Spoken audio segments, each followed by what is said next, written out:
Right before we jump into this video, if you want to get my free 11 Days to Better Photography mini video course, head on over to froknowsphoto.com/11days to get started right now.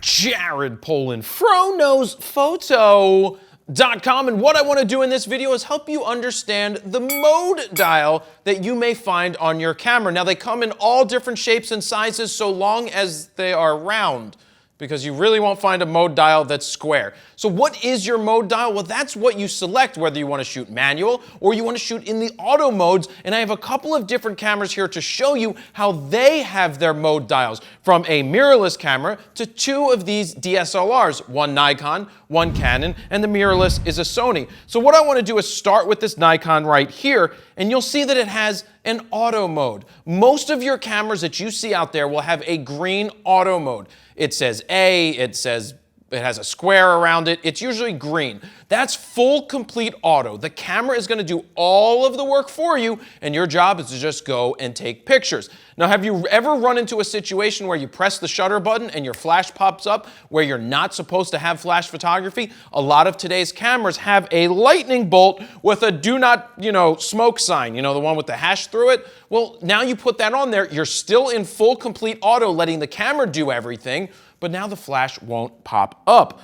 A lot of cameras are going to have different scene modes. Anything from portrait to landscape to this little kid who looks to be happy and cheering, to a running man mode is what I call it. That's for your sports mode, to a flower mode, and then to a night portrait mode. It's going to vary from camera to camera and manufacturer to manufacturer, but they've picked good icons that you should recognize when you look at them. When I first started shooting photography as a 13-year-old, I shot a lot of sports. I spent a lot of time in the running man mode. What these modes do is they tell the camera that, oh, if I'm going to be shooting sports, it's going to make it have a faster shutter speed to hopefully allow you to capture the motion. And it also goes ahead and sets everything else it needs to set inside of the camera. But if you're like me and you want to take complete control of your camera or more control, you're going to live in the PSA and M modes. Certain cameras name them different things, but I'll explain that in just a second.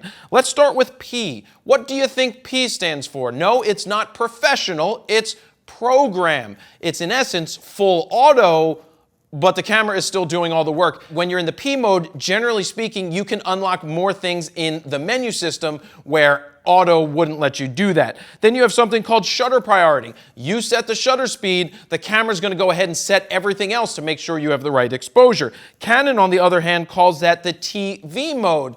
No, don't turn it to TV to watch TV, but TV is shutter priority. And then you go to A. A is aperture priority, where you set the aperture, the camera will do the rest of the work. And on the Canon side, they call that AV. And then finally, M. You're going to see cameras that have M on there, and M stands for manual. You are in complete control of all of your settings. That's the mode that I hope that you can get into, because once you get there, that means you've kind of made it as a photographer because you are smarter than the camera. Let's quickly look at the Canon dial here. This is more of a professional camera. It still has an auto mode, and if you have this professional camera and you're using auto mode, you should probably not be using this camera. As you can see, you don't have any little portrait modes or running man modes when you get into these higher end cameras. You have the P, the TV, the AV, you have M. Some cameras may even have a B. B stands for bulb mode. And then this one also has C1, C2, and C3. Those are custom settings where you can then turn the camera to that area and have a certain setting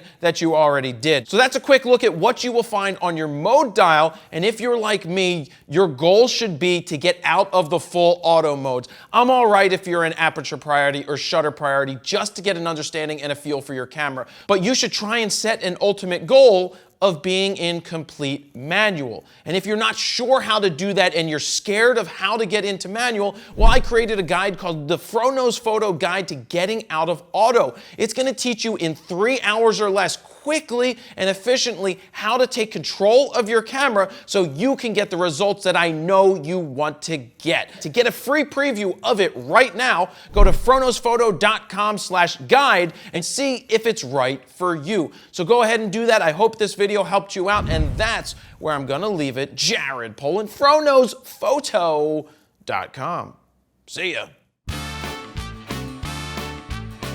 Subscribe now!